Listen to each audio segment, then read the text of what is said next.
Good morning, everyone. Here's our notes for Math 111, 9.2, page 6. A 2005 survey found that out of 520 U.S. businesses, 182 had fired workers for misuse of the internet. Find the point estimate for this proportion of U.S. businesses that have fired workers for this misuse. The point estimate formula is just x over n. Stick in your x, divide it by n. The point estimate is 0.35.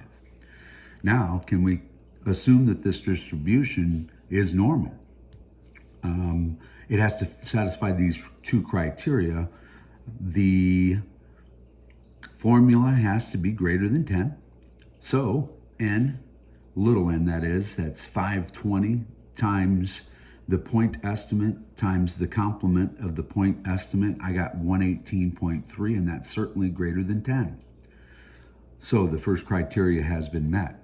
The second criteria is that basically 5% of all of the businesses in the entire world, this is capital N, is greater than 520. And although I don't know all of the businesses in the entire world, I'm sure that 5% of them is going to be greater than 520, so that has been met.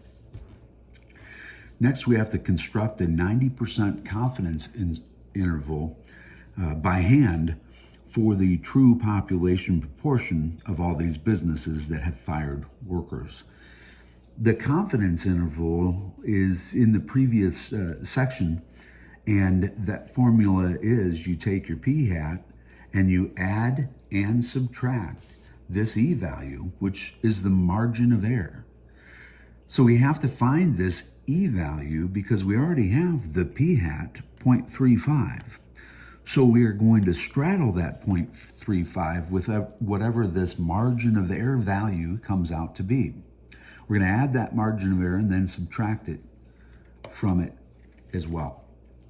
So the margin of error formula is this item that we worked on yesterday. There's a video to show how to get this z value for the confidence interval and the standard deviation of this p-hat. So another formula, the standard deviation of the p-hat is this. So this is the formula that we're going to have to calculate first. Then we'll put it in here. Then we'll have to calculate this for that 90% confidence interval, so that we can find the margin of error and add and subtract it. So p-hat, again, 0.35 for this particular problem. The complement, 1 minus p-hat, divided by the total number of values in this sample, which is 520. Turn your calculators on. I hope you guys can see this. It is, I do what's underneath the radical first, 0.35 times 0.65, get an answer. Divide that by 520, get an answer, and then take the square root of that answer. Well, that's not what I got earlier. Yeah. No, that is what I got. That goes into this formula. The second part of this formula is the z-score value for this outer 10% of our confidence. So just like what we did in the video for 9.2 page 5, if we have 90% of the values hovering around there, we have 10% to divide equally in the upper and then the lower bounds. So this must be 5% and this must be 5%. This 90% confidence interval is so popular that we did this problem yesterday by reverse looking up 95% of the area to the left of this z value. And that's the z value that we need for this particular problem. Looking up 95%, like we did yesterday, we got this. These are so popular as far as the confidence level values that we don't have to go back and reinvent the wheel for these problems. We can just look back on page 5 of our notes. So the critical value for this one, the z-score, 1.645. 1.645. So we're going to take that 1.645 and multiply it by our new standard deviation that we just have, times 1.645, and get a margin of error value of 0.0344. We'll just keep it rounded to the nearest 10,000th. So now we add and subtract this 0.0344. When you add it to that, that's going to create the upper bound, and the upper bound value is 0.3844. And when you subtract it from that, you're going to create a lower bound, and that lower bound is 0.3156. Sometimes you can write these differently. You can write them where the lower bound, it almost looks like an ordered pair. The lower bound is this, and the upper bound is that. We call that the interval notation. So we're going to write this in interval notation. I am not sure how Pearson will want those answers, but there's the lower and the upper bound for a 90% confidence interval. Interpret this. What it means is we are 90% confident that the population proportion of businesses that have fired workers for misuse of the internet is between 31.56% and 38.44%. It's a pretty bold statement.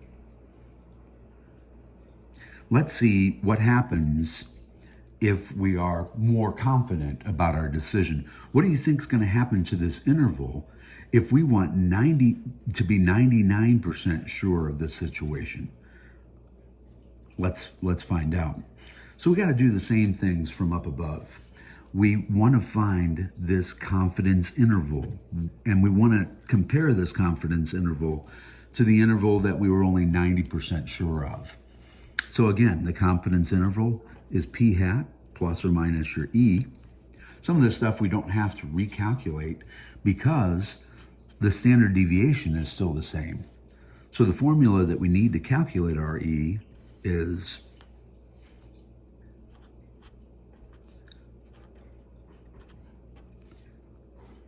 shoving this number in from the previous problem. And the only thing that changes from this previous problem is this value, 99%. So the picture of this 99% confidence interval looks like this. This time straddling the mean, we have 99% of our data. That means we only have 1% of our data to distribute evenly amongst these two pieces. So we have 0.5% and another 0.5%. We would look up 99.5% of the area to the left in the body of a z-table. That always shows up on page 2 because the z-values are positive for those. Or we can look back on page 5, and there's our answer right there for the critical value or the z-score, 2.575. 2.575. When you multiply those guys times each other, you're going to get your marginal error. Your margin of error value for this is 0.054. So we take our p hat and we add and subtract 0.054. When we do that, the upper bound is what you get when you add 0.054, and the lower bound is when you subtract that value. Writing it as an interval, the lower bound always comes first, followed by the upper bound.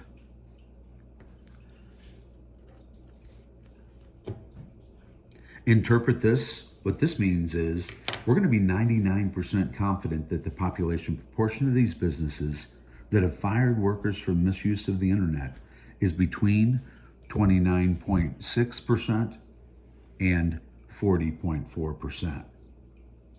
Now, as we get more and more confident, that interval has to stretch, okay? It gives us more chances to be in that interval. So what's the effect of increasing confidence level on the margins of error? It leads to larger margins of error. That interval spreads, hence a wider confidence interval. I hope that's helpful, guys. We'll talk to you later.